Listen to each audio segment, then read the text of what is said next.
মুরব্বী মুরব্বী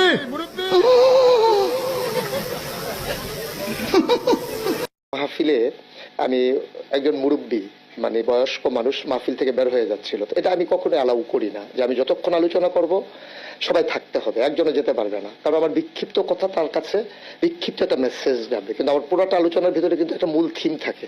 তো সে যদি অর্ধেক শুনে চলে যায় তাহলে তো সে আমার মূল থিমটা পেল না। তো ও যখন চলে যাচ্ছিল আমি তখন ডেকে বলছিলাম যে আমার মতো করে আমি যে মুরব্বী মানে যাওয়া যাবে না, এটাই ইশারায় বলছিলাম। তো এটাই ভাবে যে আপনার ছেলেরা এইভাবে নেবে এটাই বুঝি নাই।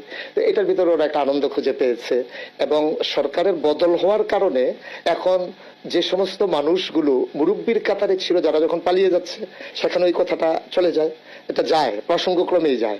এবং আমি একটা কথা বলেছিলাম যে এক লোক বের হয়েছে দাড়ি টাড়ি কামাই একবারে সমান, এখন সালমান এফ রহমান যখন দাড়ি কামিয়ে ফেলেছে তখন আমার কথাটা ওর সাথে হুবহু মিলে